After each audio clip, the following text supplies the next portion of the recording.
శాంతి. ఈరోజుటి మురళీ తారీఖు ఆగస్టు 29, 2025. శివ భగవానువాచ. మధురమైన పిల్లలు, మీ రక్షణ కొరకు వికారాలనే మాయ రూపీ పంజా దెబ్బల నుండి సదా సురక్షితంగా ఉండాలి. దేహాభిమానంలోకి ఎప్పుడూ రాకూడదు. ప్రశ్న: పుణ్యాత్మలుగా అయ్యేందుకు పిల్లలందరికీ తండ్రి ఏ ముఖ్య శిక్షణను ఇస్తారు? జవాబు: బాబా చెప్తున్నారు, పిల్లలరా, పుణ్యాత్మలుగా అవ్వాలంటే సదా శ్రీమతాన్ని అనుసరిస్తూ ఉండండి. స్మృతి యాత్రలో పొరపాట్లు చేయకండి. రెండవది, ఆత్మాభిమానులుగా అయ్యేందుకు పురుషార్థము పూర్తిగా చేసి కామ మహాశత్రువుపై విజయం పొందండి. పుణ్యాత్ములుగా అయ్యి ఈ దుఃఖధామాన్ని దాటుకొని సుఖధామంలోకి వెళ్ళేందుకు సమయం ఇదే అని గుర్తుంచుకోండి. మధురాతి మధురమైన అపురూపమైన పిల్లలకు మాత్పిత బాప్దాదాల ప్రియ స్మృతులు మరియు గుడ్ మార్నింగ్. ఆత్మిక పిల్లలకు ఆత్మిక తండ్రి నమస్తే. ధారణ కొరకు ముఖ్య సారం. ఫస్ట్ పాయింట్, మన ఇంటిని రాజధానిని స్మృతి చేసి అపారమైన సంతోషంలో ఉండాలి. ఇప్పుడు మా ప్రయాణం పూర్తయింది, మేము మా ఇంటికి వెళ్తాము, మళ్ళీ రాజధానిలోకి వస్తామని సదా గుర్తుండాలి.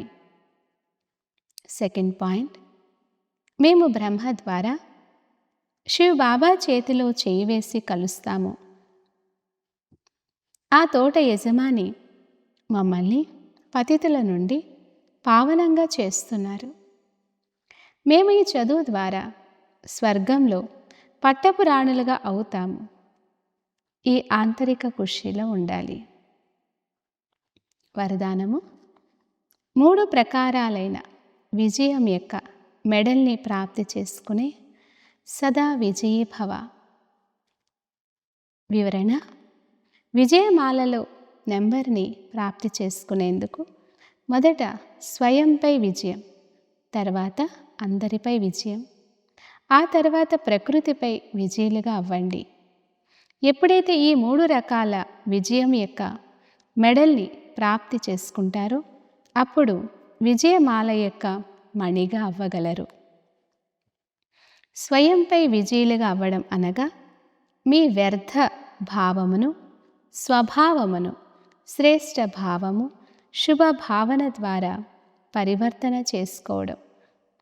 ఎవరైతే ఇలా స్వయంపై విజయులుగా అవుతారో వారే ఇతరులపై కూడా విజయాన్ని ప్రాప్తి చేసుకుంటారు.